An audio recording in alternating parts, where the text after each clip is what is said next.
Sup, Nerdmigos, and the Jive Talking Nerd, John Norcroft. We've got Wife here. We're here for another review, Jive. It is not, but also kind of still is, Star Trek Saturday, so just fucking be okay with that shit. And we're talking about episode 5 of Star Trek Lower Decks, which is Cupid's Errant Arrow.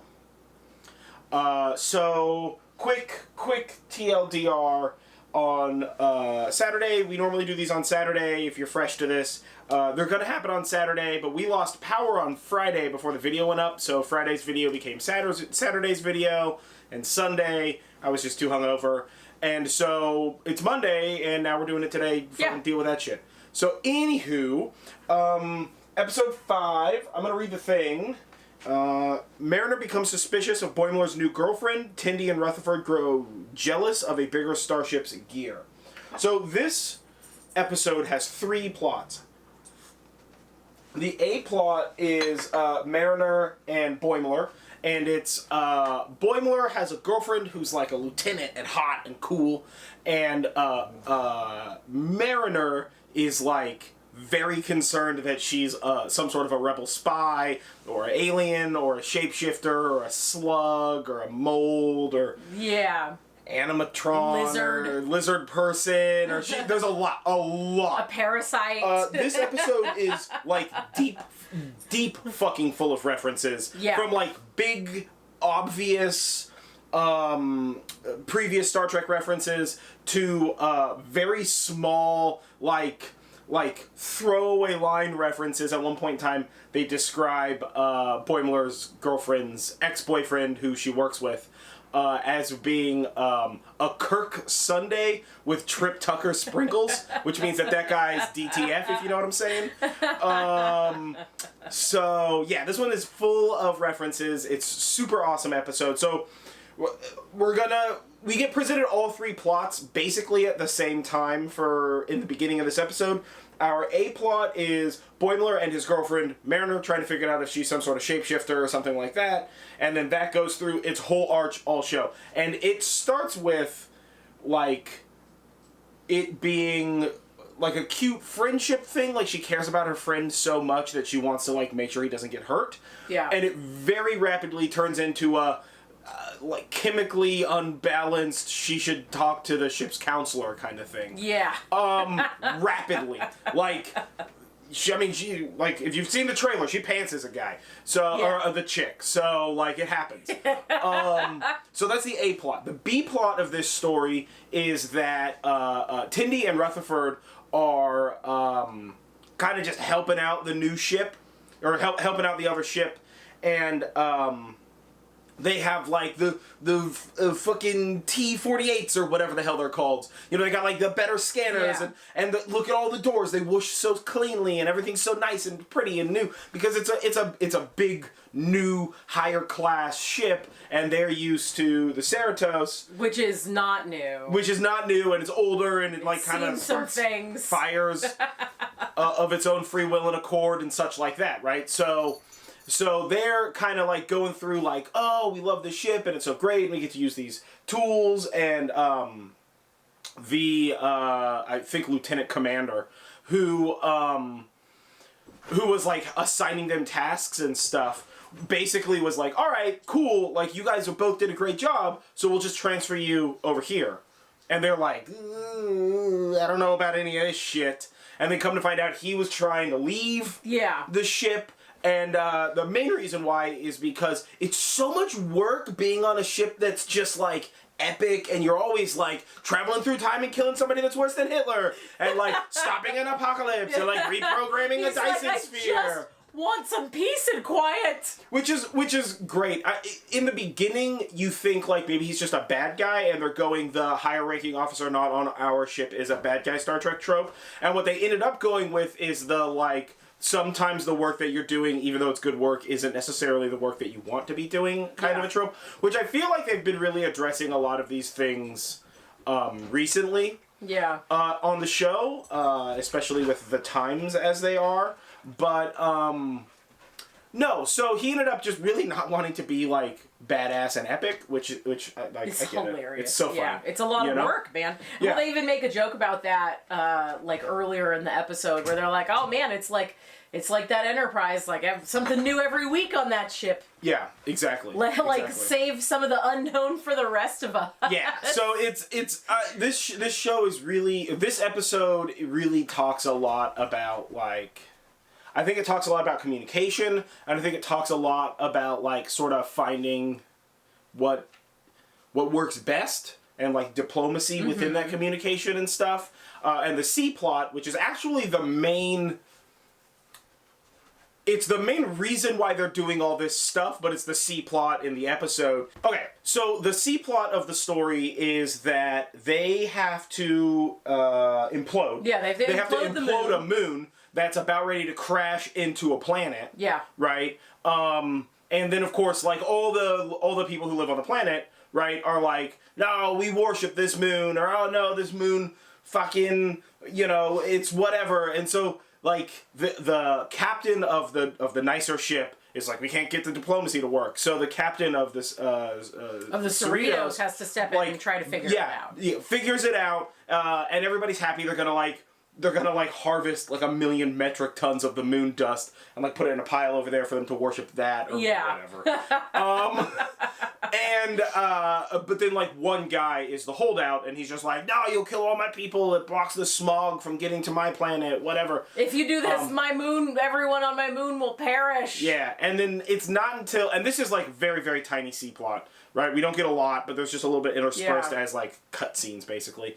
And then you get to the final, and he's just, and come to find out, it's just him and his wife. Yeah.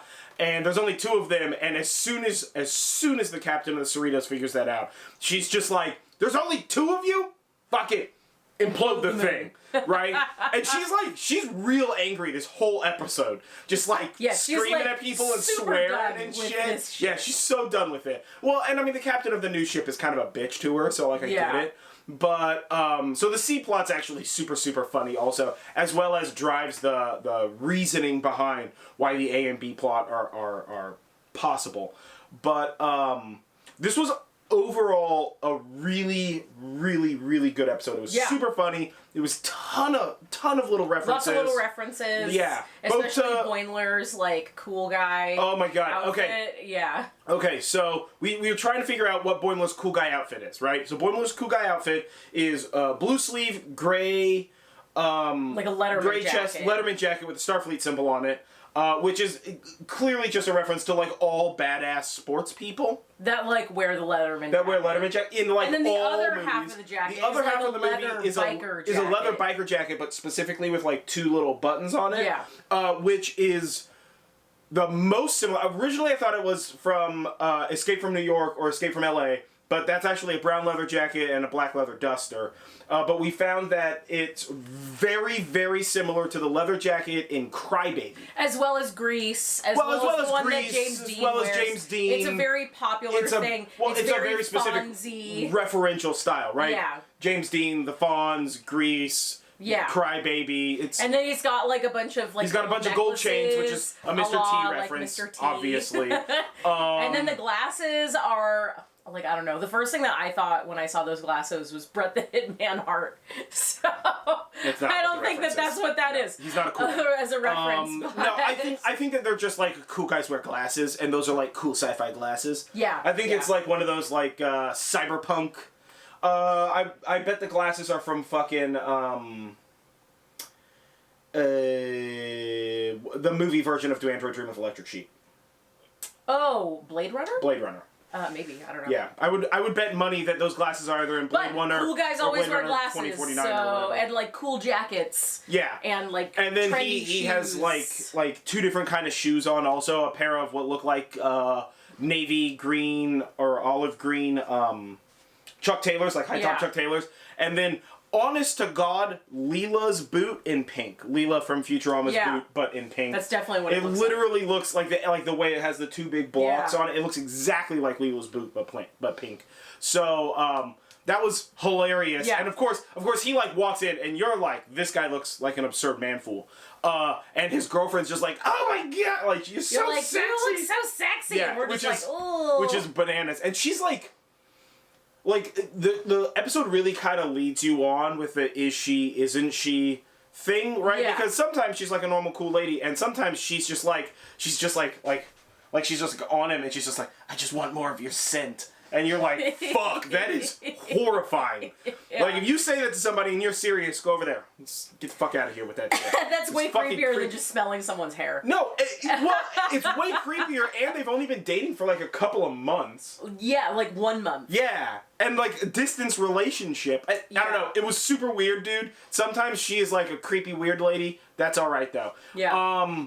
I think that the winner of this week's episode is Mariner. I think Mariner's. Yeah. I think this is Mariner's episode, far and away. Yeah. I think Tindy and Rutherford was a great B plot. Yeah.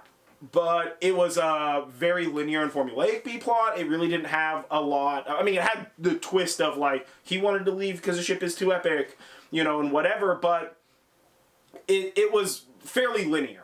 Yeah. In nature, whereas the Mariner Boimler A plot was really, really like dynamic, and at some point in times you were like, definitely Mariner's on the right track, and sometimes you were like, I get what Boimler's going through, and sometimes you're like, all three of these people are fucking idiots. Yeah. Like nobody should be attracted to Boimler. He's acting like a psycho because he immediately starts getting jealous. Yeah. Like fucking immediately, right? And I understand that.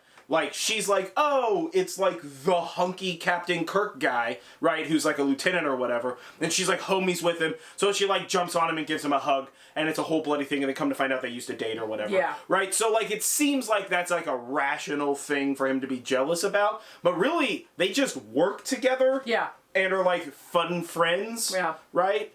So, whatever. I mean, overall, I felt this was a really just like fun episode. It was. Like it was really quite lighthearted in everything that it did. So the Tendi plot was lighthearted and fun and kind of like competition that like friendly competition that takes it a little too far. Yeah. And the Tendi and Rutherford, those two. Yeah. Shit, just put them on boats, send them out to sea. All the ships. Those two. Oh my god.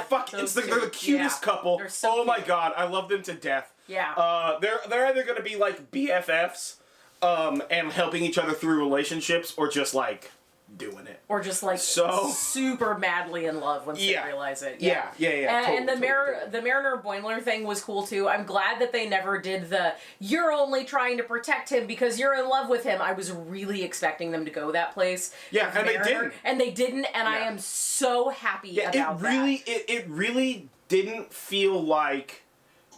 It didn't feel like Mariner was like madly in love with him or something like that. It really just felt like she wanted to protect her friend. Yeah, it really felt like he's really an idiot and she knows what the heck she's talking about. So she's like, he's just an idiot and he's not seeing the truth, which is that this lady's like a brain slug wrapped in a human sock. Yeah. So we gotta fucking stop that shit, Yeah. And her Mariner's flashback.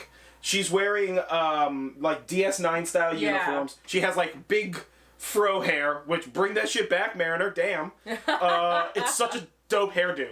But, she's got, like, this, like, big, poofy fro hair thing, like she's young or whatever. And, I love that they just changed the hair, and they're just like, young people. Hair. Yeah. More hair, less hair, whatever. Some amount of hair different. And she's with her, like, friend, and her friend's dating this, like, Asian guy who ends up being some sort of, like, giant, like, reptilian monster thing. Yeah, that, like a shapeshifter. That, like, bites her friend's head off. And you're like, what the fuck? And she's like, that's why I'm super protective. Like, I just want to make sure that shit doesn't happen again. And you're like, jeez, yeah. I mean, I get it, dude. You should probably, like, full bioscan anybody before you date them. So, yeah, that's fucking weird. Yeah, but overall, this was a really fun and it was a fun episode. It was a lighthearted episode. Though it wasn't overly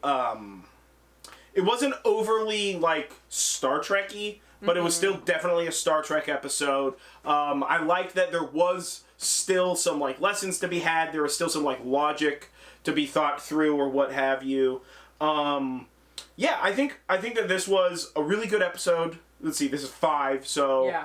This is a good, like, we're approaching the halfway point of the show. I think the show is understanding, it's more and more each episode, understanding its balance between, like, hard sci-fi and comedy. I love the animation in this show so much. The animation studio is killing it. The writers are killing it. This is a great show. This was a great episode. This is a great episode, absolutely. Not so much character development this episode, but I also feel like the last episode was like every character gets development. So this one was sort of a little bit more lighthearted. This was like a nice lull. Yeah, totally. Yeah. This was the logical equivalent of a holodeck episode. Yeah, it really was. You know, where like you're getting stuff and action's happening and it's fun, but like it's on the holodeck. None of it's real. Yeah. But for the sort of holodeck episodes got weird, but still. I can't wait for them to do. They need to do a holodeck episode in the show. They need to do a beach episode. It's an anime tradition. It's not huge in America, fun. but I think it's a thing that needs to come over to America. In most anime, they always have an episode at the beach and an episode during the holidays, like Christmas episode. Although it's not always Christmas because of the like different universes that take place. Yeah. But they did mention those are always fun episodes. Yeah. They did mention. Jean-Luc Picard Day, though. Yeah, so they did. it'd be dope if they had like a Picard Day episode, which would be a nice reference to the TNG Picard Day episode. Well, and then there's also like another fun reference to Jean-Luc Picard when Boimler is being like the cool guy. Yeah. He orders a beer. Yeah. Hot. Yeah. He goes replicator, beer, large, hot, cold, replicator, cold.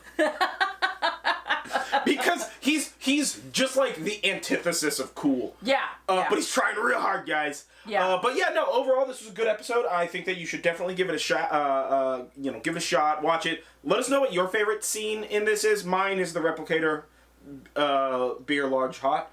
Mine is every time they're like, take it down, and the girlfriend's like, stop it! Yeah, I don't know what that means. That. I don't know what it is. It sounds inappropriate, but it's not. Yeah. No, yeah, it's definitely the beer hot. Just because, like, that's the kind of shit that you would expect a nerd who's trying to be cool to do. And be like, ooh, this is a warm beer. That sounds gross. That does sound gross, yes. Yeah, also, we didn't define what kind of beer. It was light. It was probably like a Pilsner. Yeah, that shit matters. I like beer. Anywho, I've been John Norgrove. This has been Wife. Wow, I literally forgot what I have to do. Like this video, comment below, share, subscribe, ring the bell, do all that kind of stuff. This has been Review Jive. This was kind of Star Trek Saturday. It was Star Trek weekend. It's a 3-day weekend, so it still counts as being on the weekend. I feel like I'm getting away with this one. Yeah, so this is like Sunday part 2, which is close to Saturday. Which is just Saturday the 3rd, right? So this is just the 3rd Saturday movie. It's not the best Saturday movie. It's not as weird as 2. All right. Yeah. Yeah. Either way. Depends on what trilogy I'm talking about, right? We'll see you next Anyways, yeah. Catch you guys.